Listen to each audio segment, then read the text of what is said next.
Piensa por un momento en esa sensación de estar en la consulta mientras el médico mira los resultados de tu último análisis de sangre y hace una pequeña pausa antes de decir esas palabras que tantas personas mayores de 50 años han escuchado alguna vez.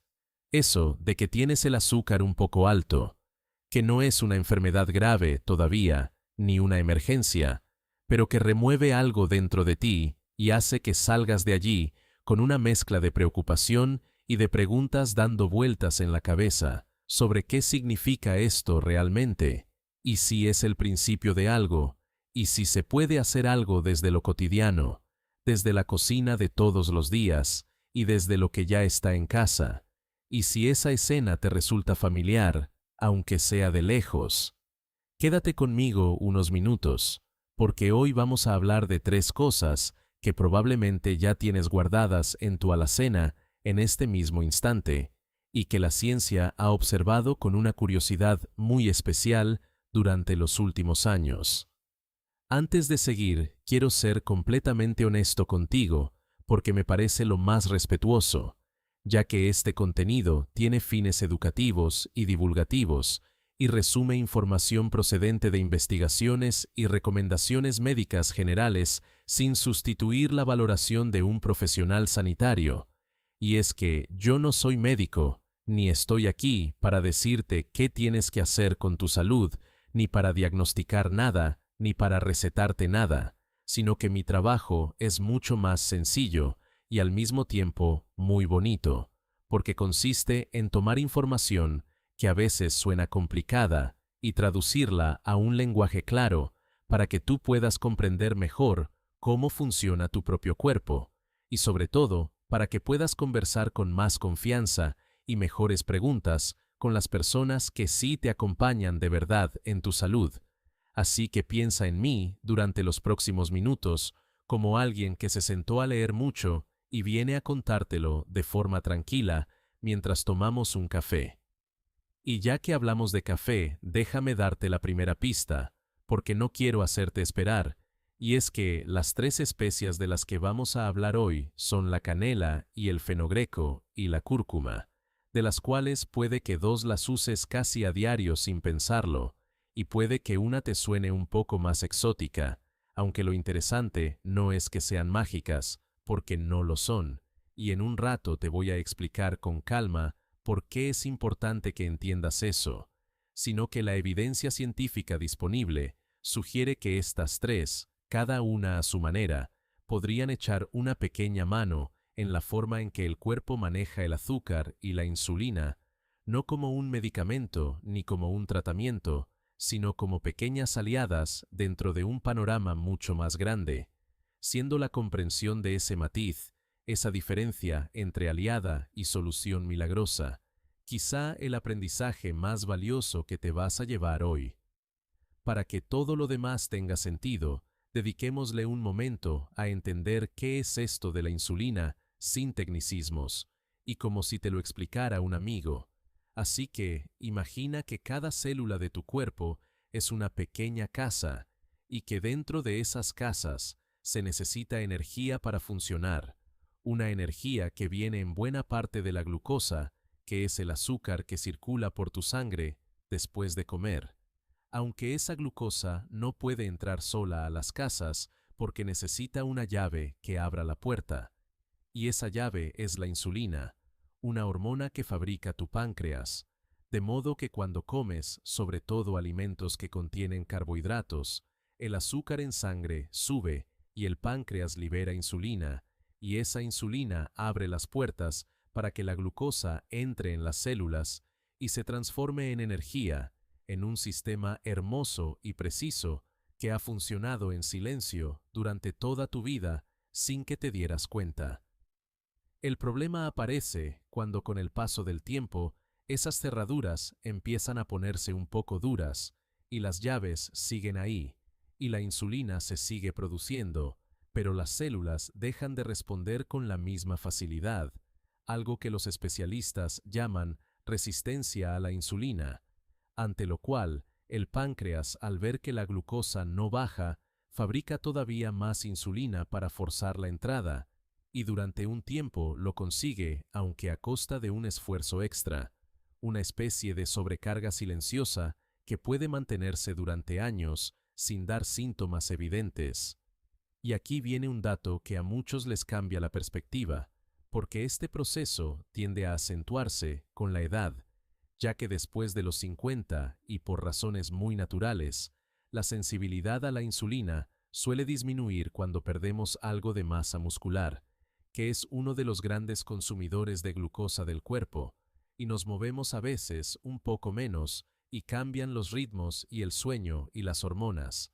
Nada de lo cual significa que estés enfermo, quiero que quede claro, sino simplemente que tu cuerpo pide un poquito más de atención y de cuidado, que a los 30, igual que un buen auto con años, pide mantenimientos más regulares, y en ese cuidado, la comida de cada día ocupa un lugar central.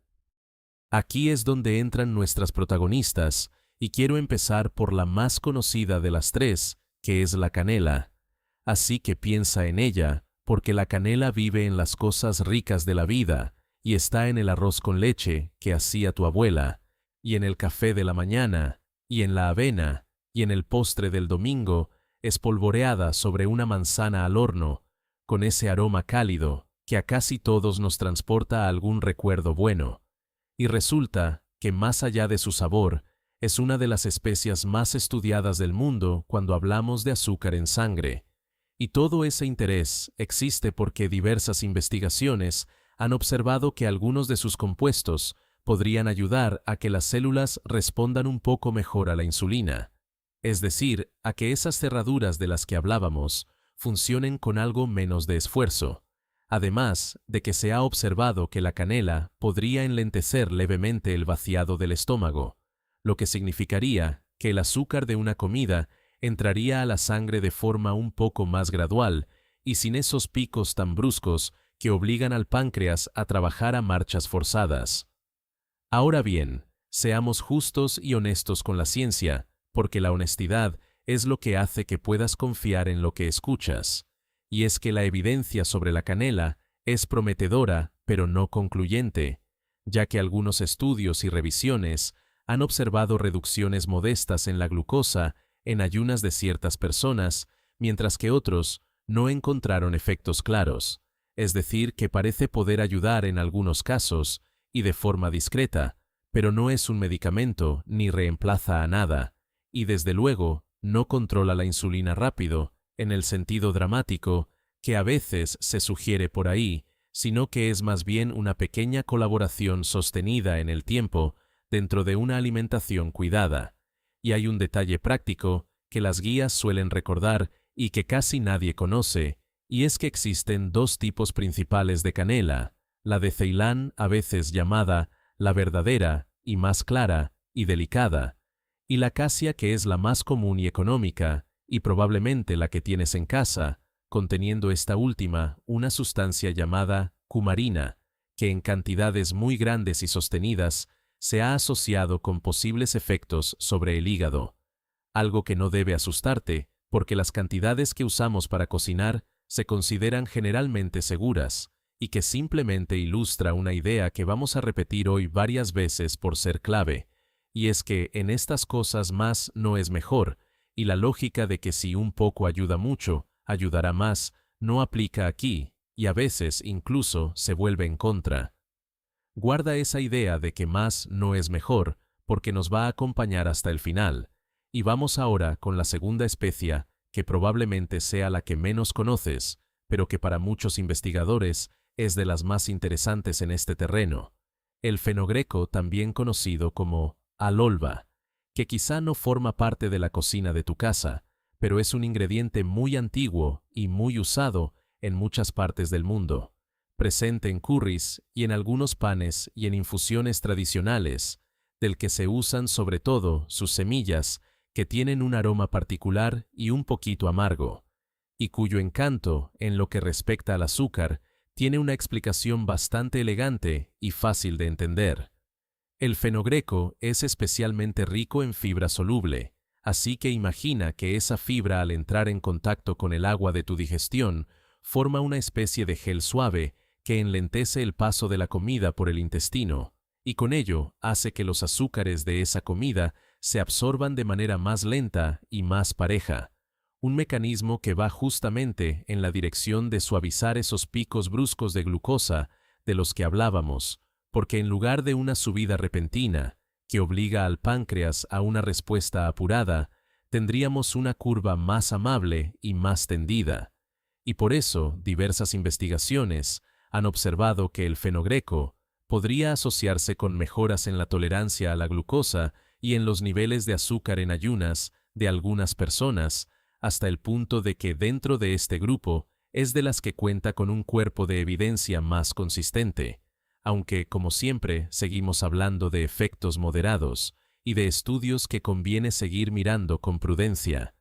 Y aquí conecto con algo muy propio de nuestra etapa de la vida, porque después de los 50 es muy frecuente que la cantidad de fibra que comemos vaya bajando casi sin darnos cuenta cuando cambian los gustos, y a veces la digestión se vuelve más caprichosa y comemos platos más blandos y más procesados, aunque la fibra sigue siendo una de las grandes aliadas silenciosas de un buen metabolismo, y por eso una especia como el fenogreco.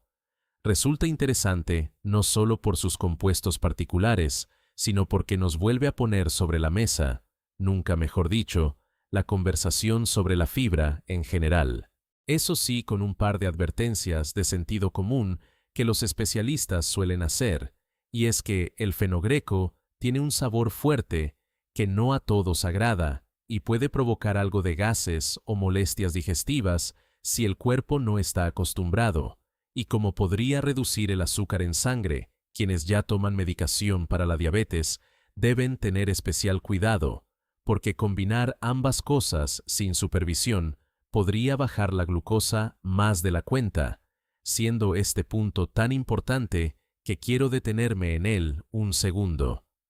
Si tú ya tomas pastillas o insulina para controlar el azúcar, escúchame con cariño, porque nada de lo que hablamos hoy es motivo para cambiar, ni reducir, ni suspender tu tratamiento por tu cuenta, sino todo lo contrario,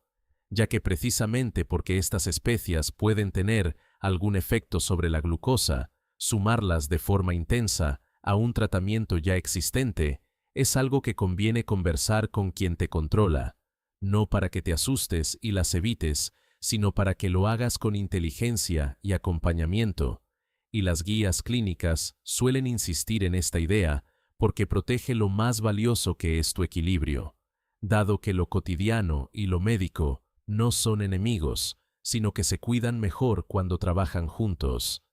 Y llegamos a la tercera, la más colorida, y quizá la más de moda en los últimos años, que es la cúrcuma, ese polvo dorado e intenso que tiñe de sol el arroz y los curries, y esa bebida cálida tan popular que muchos llaman leche dorada, y que tiene un compuesto estrella llamado curcumina, que ha despertado un enorme interés científico por una razón que va un paso más allá del azúcar en sí, para entender la cual tenemos que hablar brevemente de algo que suena técnico, pero que es muy fácil de imaginar, la inflamación. Piensa en la inflamación como en un pequeño incendio, porque cuando te haces una herida, esa zona se pone roja y caliente e hinchada, y eso es inflamación aguda, y es buena por ser la forma que tiene tu cuerpo de defenderse y reparar, aunque el asunto es que existe otro tipo de inflamación mucho más silenciosa y muy bajita que puede mantenerse encendida durante años en el interior del cuerpo sin que la notes, y que los especialistas relacionan con muchos de los procesos del envejecimiento, tanto que incluso le han puesto un nombre que mezcla envejecer con inflamar. Y aquí está la conexión, porque esa inflamación crónica de bajo grado se ha asociado con una peor sensibilidad a la insulina, es decir, que ese pequeño incendio interno podría ser uno de los factores que endurece las cerraduras de nuestras células, de modo que la curcumina por sus propiedades antiinflamatorias ha sido estudiada por su posible capacidad de calmar un poco ese fuego y con ello de favorecer indirectamente una mejor respuesta a la insulina, habiendo mostrado algunos estudios sobre personas en estados previos a la diabetes, resultados alentadores, aunque una vez más, la evidencia todavía se está construyendo, y conviene tomarla con la calma de quien sabe que la ciencia avanza a pasos y no a saltos. La cúrcuma trae además una lección práctica preciosa que resume perfectamente lo que hoy quiero dejarte, y es que la curcumina por sí sola se absorbe bastante mal en el intestino, porque el cuerpo la deja pasar de largo, casi sin aprovecharla,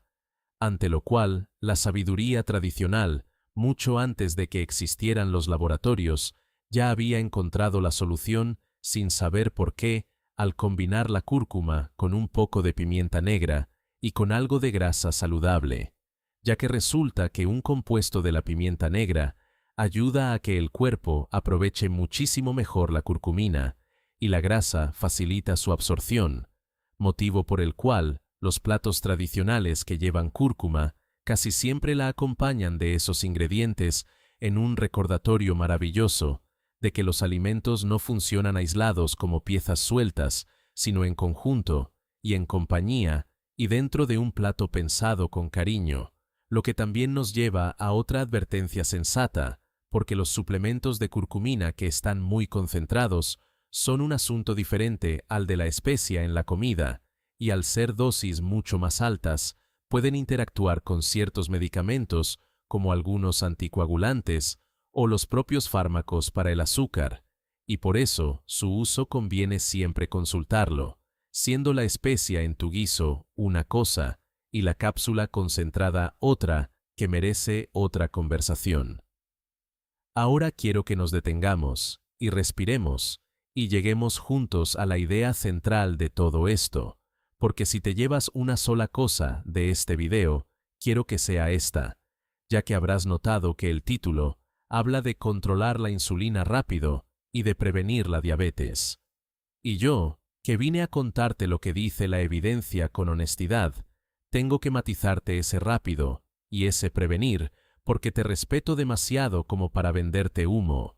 Y es que ninguna de estas tres especias por sí sola controla la insulina de golpe ni previene la diabetes como si fuera un escudo mágico, sino que donde existe un efecto, la evidencia lo describe como modesto y gradual y muy dependiente del contexto de cada persona, de modo que pensar que basta con echarle canela al café mientras todo lo demás sigue igual, sería sinceramente engañarnos. Pero es enorme y lleno de esperanza. Eso no las vuelve inútiles, sino justamente lo que son, pequeñas piezas de un rompecabezas más grande y mucho más poderoso. Ese rompecabezas se llama estilo de vida, y ahí es donde de verdad se juega el partido, porque la evidencia científica es abrumadoramente clara en una cosa, y es que lo que más influye en cómo tu cuerpo maneja el azúcar es el conjunto, esto es, comer comida de verdad con abundancia de vegetales y fibra, y cuidar el músculo, porque el músculo es como una esponja que se bebe la glucosa de la sangre, y después de los 50 protegerlo con algo de movimiento y de fuerza es de las cosas más inteligentes que puedes hacer, además de caminar un poco después de las comidas, en ese gesto tan simple que las investigaciones observan con tanto cariño porque ayuda a suavizar el pico de azúcar, y dormir bien porque el mal sueño desordena las hormonas del apetito y del azúcar, y manejar el estrés, ese invitado invisible que también sube la glucosa, de manera que dentro de ese cuadro precioso, las especias son como el toque final, el condimento que hace que todo sea más agradable y que además podría sumar su granito de arena por ser la sazón de una vida sana y no el sustituto de ella. Y hay algo profundamente liberador en entenderlo así, porque te devuelve el poder a las manos, ya que no dependes de un frasquito milagroso, sino de un conjunto de pequeñas decisiones repetidas con constancia, y eso sí está a tu alcance. Recapitulemos con calma lo que aprendimos hoy, no como una lista de instrucciones que debas seguir, sino como un pequeño mapa para entender mejor tu cuerpo, porque aprendimos que la insulina es la llave que deja entrar el azúcar a tus células, y que con la edad Esas cerraduras pueden ponerse un poco duras en algo natural que simplemente pide más cuidado. Y vimos que la canela ha sido estudiada por su posible papel en mejorar la sensibilidad a la insulina y suavizar la entrada del azúcar, recordando que existen dos tipos y que las cantidades culinarias son las razonables porque más no es mejor. Y conocimos al fenogreco y su fibra soluble, que forma un gel y enlentece la absorción de los azúcares en una de las opciones con evidencia más consistente, aunque de efecto moderado. Y descubrimos la cúrcuma con su curcumina antiinflamatoria, que podría ayudar calmando ese incendio silencioso relacionado con la resistencia a la insulina, siempre mejor absorbida en compañía de pimienta y grasa, y con precaución especial en su forma de suplemento. Y por encima de las tres, entendimos la gran verdad de que son aliadas discretas dentro de un estilo de vida, que es ese sí el verdadero protagonista de tu salud metabólica. Volvamos para cerrar a esa consulta del principio, a esa persona que sale con el azúcar un poco alto y el corazón un poco encogido, y quiero que imagines que esa persona, en lugar de irse a casa con miedo, se va con curiosidad y con calma, entendiendo lo que le está pasando por dentro, y sabiendo que su cuerpo, después de tantos años acompañándola, simplemente le está pidiendo un poco más de atención, y que ella tiene muchas maneras cariñosas y cotidianas de dársela, de modo que abre su alacena y ya no ve 3 frasquitos cualquiera, sino 3 viejas conocidas de la ciencia, 3 pequeñas aliadas para sumar a un plato más colorido y más consciente y más vivo. Y sobre todo, sabiendo que no está sola, porque puede llevar sus preguntas ahora mucho mejores a los profesionales que la cuidan, y construir con ellos su propio camino, ya que el conocimiento, al final, es una de las formas más bonitas de cuidarse, no para asustarse, sino para caminar por la vida con los ojos abiertos y el corazón tranquilo. Nada de lo explicado en este vídeo sustituye la evaluación médica personalizada, y si tienes dudas sobre tu salud o presentas síntomas preocupantes, lo indicado es consultar con un profesional sanitario o con los servicios de emergencia de tu país, porque lo que aquí compartimos es una invitación a comprender y no una hoja de ruta para seguir al pie de la letra, dado que tu caso, y tu cuerpo, y tu historia son únicos y merecen una mirada hecha a tu medida. Si este recorrido te sirvió para ver tu cocina con otros ojos, te propongo que sigamos aprendiendo juntos, sin prisa y sin miedo, y un tema a la vez. Así que suscríbete si quieres acompañarme en este viaje de entender mejor cómo funciona nuestro cuerpo después de los 50, porque hay muchísimo por descubrir y siempre es más lindo hacerlo en compañía. Y si conoces a alguien, quizá un familiar o un amigo, que últimamente anda pensando en su azúcar y necesita escuchar información tranquila y honesta, como esta, comparte este video con esa persona, porque a veces un gesto tan pequeño como ese es la manera más bonita de cuidar a quien queremos. Y déjame en los comentarios cuál de las 3 especias te sorprendió más, o cuál de ellas ya usabas sin saber todo esto, porque me encanta leerte y aprender también de ti. Así que cuídate mucho y sigue con curiosidad, y nos vemos muy pronto para seguir descubriendo juntos.